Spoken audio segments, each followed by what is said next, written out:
నమస్కారం. అమ్మా నాన్న టీవీకి స్వాగతం. అమ్మా నాన్న అనాథల పుణ్యక్షేత్రంలో కొలువైన శ్రీ సోమనాథేశ్వర స్వామి నిత్య అర్చనలు అందుకుంటూ ఇక్కడ సేద తీరుతున్న నిర్భాగ్యులకు అండగా ఉంటూ మానవతామూర్తుల కోరికలు నెరవేర్చుతూ ఉన్నాడు.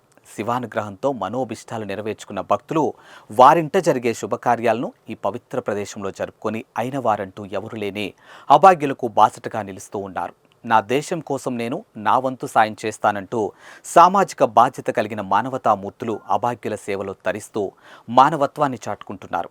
అలా దండు మల్కాపూర్ గ్రామస్తులు ఈ సేవాశ్రమానికి విచ్చేసి అనాథల సేవలో తరించారు.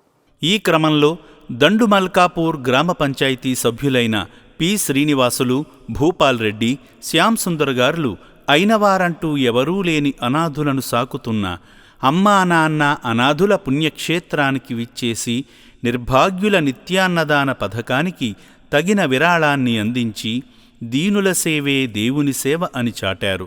ఈ సందర్భంగా శ్రీనివాస్ గారు మాట్లాడుతూ నీడలేని నిర్భాగ్యులను చేరదీసి వారికి పునర్జన్మనిస్తున్న ఈ సేవాశ్రమానికి రుణపడి ఉంటామని అన్నారు.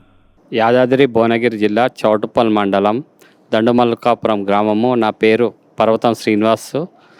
గ్రామ పంచాయతీ కారోబారిగా చేస్తాను.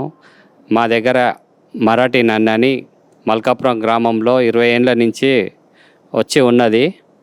ఆమెకు ఈ మధ్య కాలుకు కొంచెం దెబ్బ తగిలి ఇక్కడ అమ్మా నాన్న ఆశ్రమంకు తీసుకొచ్చినాము.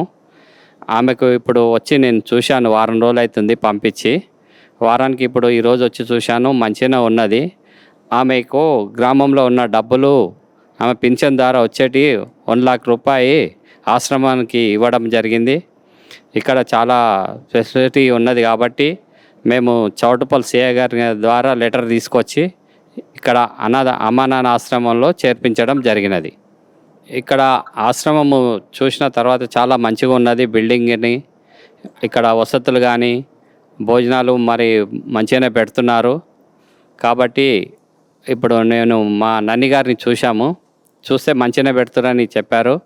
బాగానే ఉన్నదండి. ఇక్కడ అనాథుల పాలిట అన్నపూర్ణాలయంగా వర్ధిల్లుతున్న ఈ సేవాశ్రమంలో నిత్యం వందల మంది అభాగ్యులకు అన్నదానం జరుగుతుందంటే మీలాంటి మానవ మహనీయుల వలనే అయిన వారంటూ ఎవరు లేని అనాథులను చేరదీసి పునర్జన్మనిస్తున్న ఈ పుణ్య ప్రదేశానికి విచ్చేసి వారిని ప్రేమగా పలకరించి శంకరుడి అనుగ్రహంతో మీ లక్ష్యాలను నెరవేర్చుకుని విజయాల బాట పట్టండి.